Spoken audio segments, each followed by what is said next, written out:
Hi,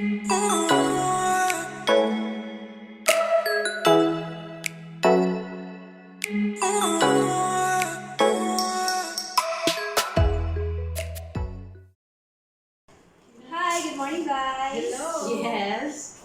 Guys, I bought some chocolate today for our free time. Oh, wow. Can we taste it? Yeah, sure.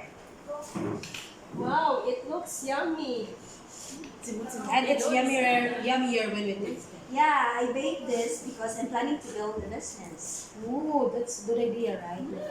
Yes, that's good idea, I thought. Yeah, since my salary is not good enough, I try to build a business for my living. Well, coffee and cake shop is a good business. Yeah, thank you guys for your support. Yeah, we'll buy this one. Yeah. Bye. Oh, yeah.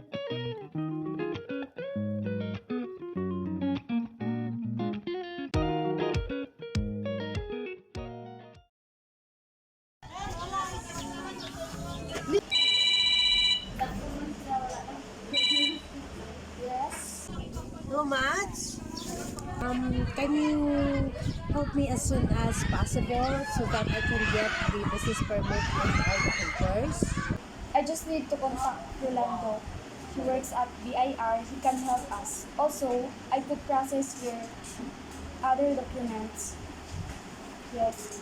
I call or message you ASAP. Okay, bye.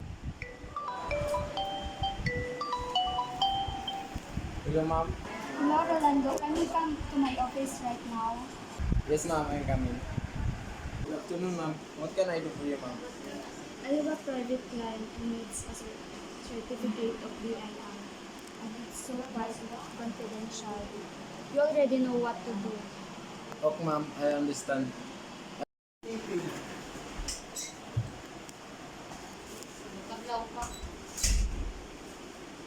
Good afternoon, ma'am. Here are the documents that you needed. Okay, thank you.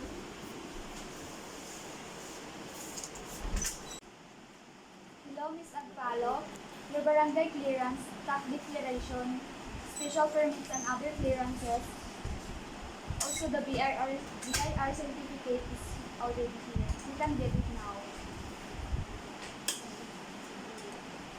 Okay, bye. Hi, ma'am. Good morning. So, here's your documents. You Yes. can start your business now. For the business permit and all, you guys are very reliable. And for that, I have a gift for you. This is from Canada. And of course, I will give some love gift to you and to your associate. For you. You don't need to, but thank you. Yes, of course, we need that. Thank you, ma'am. Okay. Good morning, ma'am. Hi, good morning. So what can I do for you? I'm here, ma'am, because I'm planning to have a business. Okay. And then I'm here to process my business permit. So what kind of business? I'm planning to have a coffee and cake shop, ma'am. Okay, so here is the requirements you needed to comply this. So, barangay clearance, community tax certificates, declaration certificate, special permit and clearances, fire station inspection certificate, sanitary permit, chemical permit, and police clearance, and also certificate of electrical inspection. Okay, ma'am. According to Republic Act 11032, benefits this protect you from fines, penalties, Yes. and business to shut down. And also this means business owner demonstrate taking your business seriously and operate with ethical practices. This builds trust with customers, suppliers, and potential involved so you can easily grow your business. It also can reduce risk at the process, secure your business, meet safety and health standards. And also, you can focus on your running business without worrying about legal fair questions or operational distraction due to missing permits. So you need to comply that all requirements. Okay, ma'am. Thank you.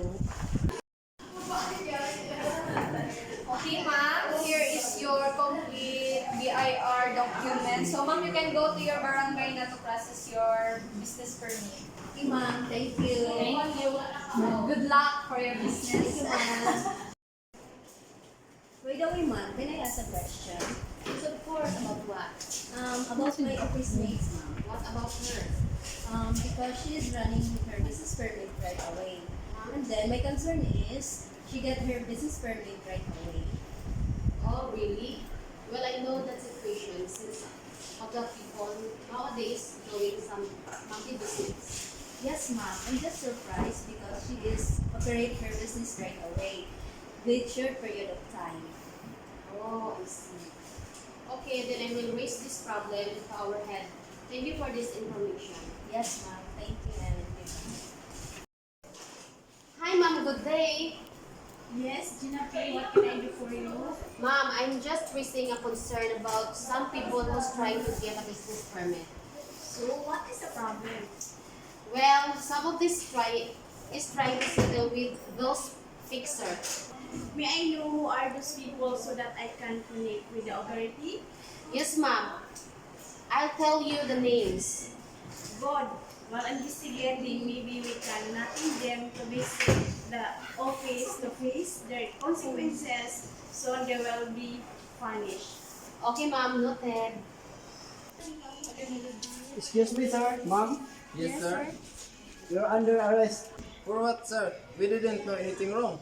Do you have any warrant of arrest? Yes, this is a warrant of arrest. You are violating Republic Act 9485. Let me see. That's not true. You have the right to remain silent. Anything you say I will be used against you in the court of law. You have the right to use attorney. If you cannot afford the attorney, one will be appointed for you.